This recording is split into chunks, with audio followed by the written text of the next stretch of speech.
Hey guys, thanks for joining us back for another video. Something a little bit different today.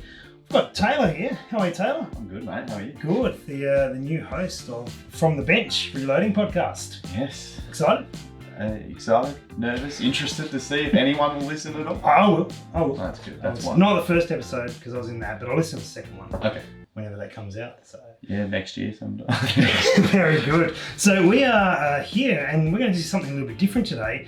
Taylor's brought some guns along and I've sort of got this strong belief that, you know, guns are fantastic and hit targets, all that sort of gear, but they create memories and stories and things like that. So I've asked you to bring a couple of guns today. Yep. We're going to have a look at one of them and you're going to tell us a couple of things about that gun, some stories that have happened from it. Yeah. I'm really keen to see how it is. So settle in, enjoy, kick back. It's a bit of a different video today. And mate, what are you going to bring out first? I think first off, I got one pretty funny story with Dad's rifle with the Seiko. So I think we'll bring this out. All right. Sweet. What is this beast? That looks magnificent. It is a rather nice looking gun, isn't it? It's a Seiko, what are they? They're an L579 in a 22-250. Yep. That Dad has had for a long time. Forever, yeah. I think there was a story he had about how he traded or swapped it with someone and the wood was all cracked and it wasn't in good condition and he's had it all, you know, all tidied up and made nice. And sweet. it's a Leopold, fixed 10 power with this, I really like the reticle. It's like a fine crosshair and that's there's no jewel, it's just a real fine little crosshair. So I've had to make the adjustment over onto more modern style reticles because that's sort of what I've looked through a lot, yeah. So it's 22-250, it's had the bit of trigger work done, it's nice and light. And a sheep's wool. Yeah, sheep wool. It's got all sorts of old school about it. All right, sweet. So you don't know the story of how he got it? I know, I can't quite remember. I'd have to talk to him about it. So what's your experience been with this? I do remember one thing. It had a Carless on it. It had a nicer scope. Oh yeah, 8x56. I can't. Probably.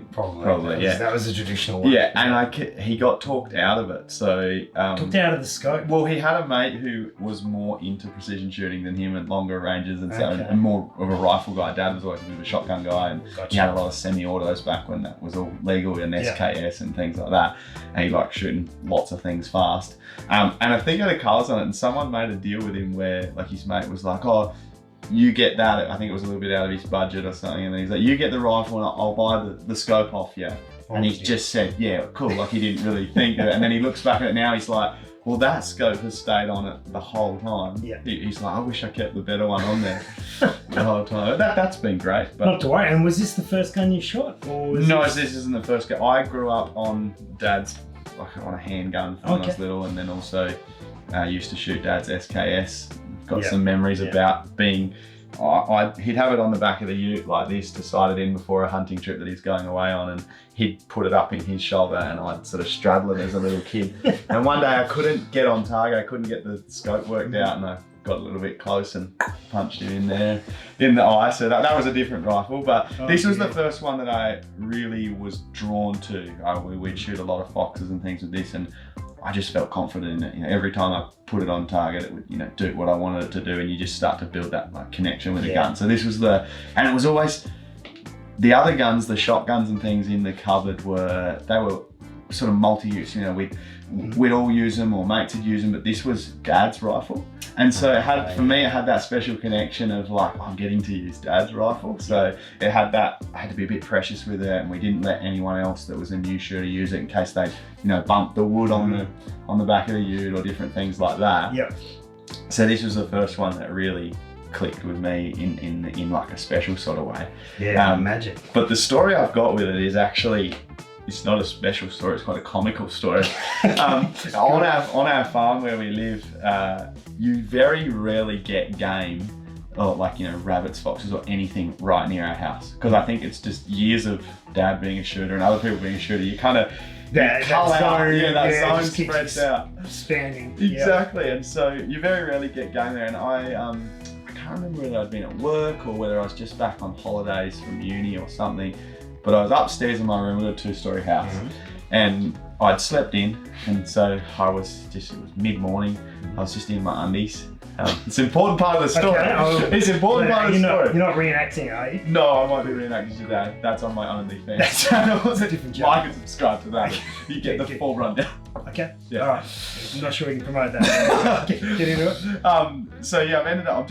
I'm in my undies. I'm on my phone in the windowsill of my upstairs room because not a lot of phone service. So you had to be in the window to get service. So I'm just standing there casually in my undies on the phone, and Dad comes up the stairs and he comes into the room and he's having a bit of a chat to me and talking to me about, I can't remember what it was really. He was sitting there on my phone and I'm just sort of talking to him like, yeah, whatever. And I look out the window and in our carport, like in the front, like right in the front of the house, there's a fox just like on the concrete walking around. And I haven't even told him what I've seen. I've literally just like thrown my phone down and turned around and gone, get the gun! And I'm like running down the stairs. So mum's downstairs, my brother's downstairs, and they just hear me coming down the stairs. It's like flat out down the stairs. And I'm screaming, get the gun! Because it's his gun, it's in his safe. So he's like, oh, okay. So I've run to the ammo cabinet, gone straight over. I had like the delegation responsibility. Yeah, because I had my gun license so I could get the ammo, but I didn't, it's his safe, his gun. He's gone, oh, what's going on? I'm like, fox. And so I'm just running. I was quite a hyper young kid. I think I'm probably still hyped up now. Anyway, I'm running down there. So I was probably, I'd have to be 17, 18 or something at the time. Probably 18, 19 maybe. Yeah. And anyway, I'm running down there and he runs in and gets the gun out and meets me at the front door with the gun. I'm still in my undies at this stage. Don't worry about clothes. Clothes Fox doesn't care if you've got clothes. Nope, he might prefer it. So I've grabbed the ammo. He meets me at the front door, and Dad's quite good with. He's always been very generous with like letting us take first. He's not. I'm going to shoot this. He's happy to get in the ute, be the driver, and get us to where we need to go. So I run out the front door. He throws me the gun. I got the ammo. And, load top feeding some rounds in the magazine. We jump onto the ute. I jump on the back. And he sort of speeds down the paddock where we sort of saw it walking in that direction as we come out the front door. We get down there and we've lost it, missed it. So we come back up to go to my grandma's and we're sort of, cruising along. And then we see it again out in the paddock. It had just started somewhere else. So then we head back down in the paddock. I'm still on the back, hanging on in my undies. Keep that, I don't know how many times we need to say in my undies. Don't keep that in your mind, but okay, understand. Still in the undies, haven't got changed on the back of the ute. We see the fox and it starts cutting across towards my grandma's house, and it's running in line with me, and I threw it down. Dad hits the brakes and is shaking around, and I throw the rifle down on the bar across the top of the ute and crack a shot off at it. The first one probably was going to be my most likely chance to get it. Missed that shot. Okay. Yeah, as you do. Yeah. I missed that shot, and then the fox just accelerated even more. But then he started running left to right. And at this stage, I've got no idea how far away it is. He's gotten through a fence and he's still in our paddock, so there's still a nice backdrop, so I'm kind of like able to get shots off at him. But he's running left to right at full speed at a distance where I was like, I've got no idea how far that is. And this little reticle, just fine little crosshair. Fine little crosshair. I'm just like, no holding points. Nah, no holding points. I just throw it out in front of him, like what looked like in the scope, like 20 meters, and over the top as well. So there's holdover. I've got no idea where I'm holding. So the fox is here. I'm holding out here somewhere. Making an educated guess. Educated guess. I'd like to think a very educated guess. Based on your first shot, very educated. Yeah. But we're running parallel with a road. So there's cars and stuff there. So I'm shooting in a direction that's not impacting any traffic. But there are cars that can You're going the other way, but they can see. They can see what's going on because we're running sort of with them. Understood. So they, but I didn't really care who was seeing us at this point. Just hyped to shoot a fox. And so I let this shot go. And the fox literally, it goes straight through the head. The headshots the fox and it just front rolls because it was running at full speed. It rolled. And lights out, game over. And then bang. And I just erupt into this victory stance, like holding the rifle like I'm a hero, like I'm God, this is Sparta, and I'm just like, I'm screaming like, yes! And Dad is in the front seat, and I think he started he started laughing so hard that tears just instantly came out of his face because he couldn't believe it that it had happened. He's thinking, it's gone. There's no way he's getting that. And then it's so he's excited about the fox. So he's excited about the fox. He's excited that I'm excited. We're all just vibing. I'm on the back of the ute, like, yeah, got my, I think I had slides or something on my feet. And he's crying with laughter. And he was so funny. He's normally quite a, sort of a mellow guy. Doesn't get too hype, doesn't get too mad, just like pretty mellow. But he was super ecstatic, and hearing him laugh was awesome. But then I look over and I realise there's obviously a whole heap of people that are coming back from a holiday in Kingston or going to a holiday somewhere, and there's just cars driving along the road, and I'm in my underwear on the back of a ute with a gun, with my arms up, and I look over and realise, wow, we're a lot closer to that road than I thought we were, and I could just see people's faces. I thought, wonder what they're thinking right now, seeing us on the back of the ute cheering with this rifle. But it sticks in my memory as easily the best shot I've ever done. The flukiest, but the best. And the best dressed. And the best dressed. And the best dressed. Yeah. Oh, that's I will never hit a shot like that again. I'll never hit a shot dressed like that again. Well, not unless I lose a bet. Good. Yeah. Far out. And this was the gun that did it. This was the gun that did it. Yeah. And I think we might have to put a new scope on there for Dad at some point, I reckon. That one's getting a little bit milky, and he made a comment the other day about probably needs new glass. So yeah, right. we might have to work something out for him. I'm sure we got a sort little of surprise. Something along those lines. That'd be fun. Stay tuned for details on that. But this is not the only gun you bought. I'm guessing you've peeked, because that's going to I have peeked. Okay, good. That's easily the funniest story. I don't have any funny stories attached to that rifle, I don't believe. Well, let's bring it out anyway. Still, it's another gun. I'm sure people are keen to see another gun. So next one up, this is a Remy pump action. Remy pump action, 7600. Yep. This was what I got for my 21st birthday present. Right. I said I didn't want a party, I wanted a rifle. That's a good deal. And this is what we ended up with. It came from CRM Gun Sports in Cairns, I believe. I think they're in Cairns somewhere, or Queensland. Had the barrel, because these come in I think it's a 22-inch or the shorter 18-inch. This was cut at 20. Yeah. Just sort of happy medium. Had a bit of trigger work done, but if anyone who's shot these, you realise the trigger is it needs the work. It needs the work, and it still needs more work. And a 10-shot mag that they obviously made and built. Yeah, okay. And it actually feeds very well. Yep, and it's a Citron 12. It is a Citron. Yep, Yeah, okay. S3 1 to 7. What originally went on, so this was sort of my first venture into a hunting rig, and at that stage I wasn't into the long range stuff, I wasn't into precision. I was more run after the pigs and go. Wanted a pig gun, really wanted a pig gun. And Dad had his, previously he had his SKSs, and he had whatever the auto loader version of this is called, when we can have in a 3006, back when you could have autos. And he loved it. And so this was the closest I could get to that. So yet again, another gun that's sort of tied in with Dad, and that's my connection to hunting and shooting, is that time with Dad, and I think that's probably that way for a lot of people. Yeah, absolutely. That's how I got started. Yeah, with my dad. And so this is what I ended up with, and I took a lot of influence from 3 gun, and ideally I wanted an AR, right? That's what you want. Of course, we can't have. So it started off with an EOTech holographic sight on it, which actually not super common, I don't really think, in Australia, because we don't really have the platform to mount them on. You probably see them around a bit. Started off with that on it, and I had a little flip to side magnifier that went behind it. So that when sighting it in, you could get some magnification. It's a good combination. You still see a fair bit of that on like big guns and such. Yeah. It's still pretty common. Is it? Yeah, right. So that was the initial plan, because I was told from everyone that these 7600s don't shoot. You shoot terrible groups. You get 2-3 inches out of it at best. Yeah, right.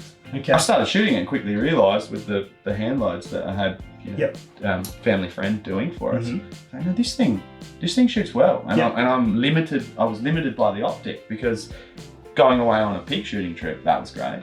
But when I wanted to shoot foxes, rabbits, everything else at home, that was terrible. Because if the fox was further than 100 metres away, the dot in the middle of it was covering up the whole fox. And more. Yeah, and more. So I wanted to then go, I need to get a bit more out of this gun.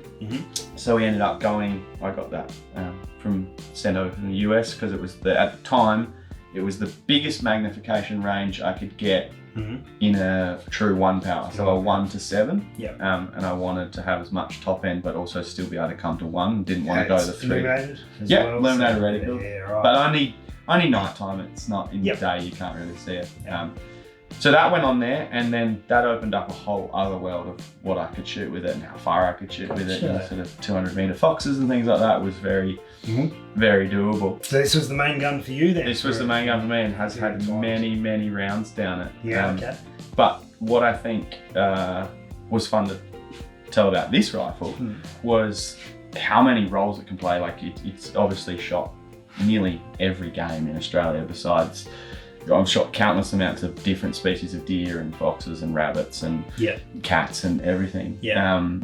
Hasn't maybe shot any bigger game like any water buffalo or anything like that. But really versatile. Really versatile option. Sure. But then it got more versatile listening to you guys in the podcast. Right. Because I started listening to the podcast and I'd always been interested in long range shooting and precision shooting and those kind of sniper style matches is what I sort of referred to them as. And so I'd always had a ballistic calculator on my phone just to look at. Like I enjoyed looking at it. I didn't run any data for this rifle, just other things that I was planning on maybe building one day and looking at numbers. And then I thought, no, I want to get into long range. I'm going to have to get a new rifle. Got sick of sort of waiting to get to the point where I had some finances and had, figured out what rifle I wanted. And you guys in the podcast talked a lot about, well, and then everyone else really in the precision. Don't just pick on us. No, just as you guys. It's not just you. Everyone talks a lot about run what you run. Get out and shoot something and practice. And so just getting started is half the battle. So I was like, well, screw it. Like I've never tried to dial these turrets. Like they're capped, but I was like, let's see what it does. And I had some ammo that I'd gotten really cheap because someone had a 303 and they thought they were buying 303 ammo off another friend and it ended up all being 308. And so I got really lucky with all this cheap ammo. A lot of it's 147 grain full metal jackets, but then some of it, a couple hundred rounds of it was 155 grain what are they, Sierra Match Kings that were like National Rifle Association reloads. So they'd all been reloaded to use at the club. And I started shooting them through it and they grouped really well. I was in an inch or under if I was doing my part with it. Keep in mind the dot in the middle of that reticle is quite sizey. So trying to shoot small groups with it is tricky because you're kind of covering up so much area there. But it shot really well and I was like, all right, well, I know what the projectile is in these bullets. Well, I sort of did some research and found out what they were loading them with. And then ran the numbers in a ballistic calculator and just started putting targets out further and further. And I had to have a pretty big target because by the time I got out to 500 with that scope and just the accuracy of this platform, your groups were getting pretty sized. But you're still connecting. I was still connecting and I was consistently? And heaps consistent. So like 300 meters, 350 meters, I was starting to do it like consistent enough to go, oh man, I could start shooting game at that distance. It's slow though, because like, the turret is quite mushy. You have to really be precise with it. But it was tracking. Everything was tracking really well. It was coming back to 0 at 100 and everything was working. So I was like, well, let's keep going out. And what did I think I ended up at about 600 meters on a decent sort of, I don't know, steel Bisalloy plate like this big.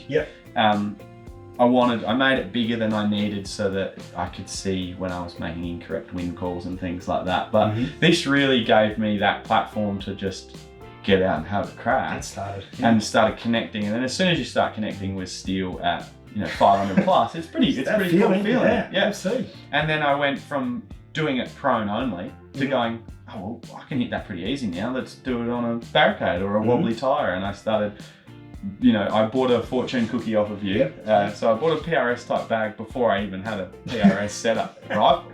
And I just throw that bag down on some wonky tires or an old ladder or something and start trying to hit my steel target at 500 and was surprised at how well it was doing it. So there's probably a lot of people out there that have platforms that are even better than this for that type of shooting that are maybe, oh, that's my hunting rifle or that's not the right rig for it. Totally. Throw that out the window. Even if you're running like projectiles that aren't made for long range, find out what they are, put them into a ballistics app and have a play. And go from there. So that was really fun for me to have this gun transition from my hunting gun into my introduction into long range and precision. Yeah. And now it's swung back to being hunting only because I have the PRS setup. So I've got a question for you on that then. So this is obviously taking you to a point. Did you feel that you were, rather than sort of wanting to get into the PRS world and just buying a gun off paper that like looked right, having actually done some work, and then did that like narrow your choices, made it a clearer decision for you what to buy? That's a really good question. Cheers, man. I'm curious to your answer. What it actually did was it made me realise how important a scope was. Okay. I think because it was dialing so precisely, and it was making, and then the more I read, everyone was going, that's you're better off spending some good money up front there in your optic, because I realised if a platform like a 7600 can still go out. Then because my scope, if I had a cheap scope on it that wasn't dialing correctly, I wouldn't be able to hit anything. So it made me realise, I'm going to sink my money into my optic first and spend what I could there. And that's how I did it. I bought a scope first.